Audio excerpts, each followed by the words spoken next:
செப்பினேன் முன்பு அசுர படைப்பே அறிகனி என்று.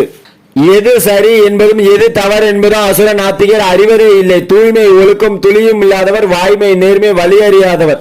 அவர்கள் சொல்லும் அறிவது தெரியுமா? உலகம் என்பதில் உண்மையே இல்லையாம், தர்மம் அதனை தாங்குவதில்லையாம், இறைவன் என்பவன் இல்லவே இல்லையாம், ஆண் பெண் உறவும் ஆசை வெறியும் காம கிளர்ச்சியும் கண்டதே பூமியா. குறுகிய பார்வை குறுகிய அறிவு ஆத்ம ஞானமோ ஆராயும் புத்தி அவரிடமில்லை, அடுத்தவருக்கு எடுப்பார், எல்லோருக்கும் இம்சையே செய்வார். முடிவில்லாத மூர்க்க ஆசைகள் ஆணவம் அகன்றே ஆதிக்க வெறியென மதியும் மயங்கி வரும்படி பெருக்கி வாழ்வதே வாழ்வென வாழ்பவர் நாத்திகர். காலகாலங்கள் காசும் பணமும் தேடி அலைந்து சேர்த்து குவித்து காம கணக்கே கனிந்த கணக்கன பாச கடலில் படுத்து புரண்டு சுகத்தையை நாடு துட்டர்கள் நாத்திகர்.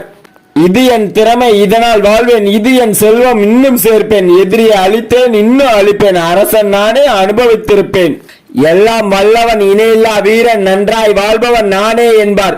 உயர்குல பிறவினான் உன்னத சீமன், 1000 தானம் 1000 யாகம் அடிக்கடி செய்வன், அது எது யாகம் அர்ஜுனா, இது அஞ்ஞானிகள் மோகம்.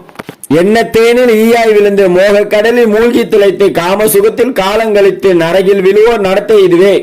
தன் கண்ணாடியை தானே பார்த்து தன் பிறந்ததுதான் சரியென நினைத்து பணத்திமிர் கொண்டு பக்குவமற்று குலத்திமிர் கொண்டு கூட்டம் சேர்த்து சாத்திர முறையை தள்ளி விடுத்து ஆடம்பரமாய் யாகம் புரிவார்.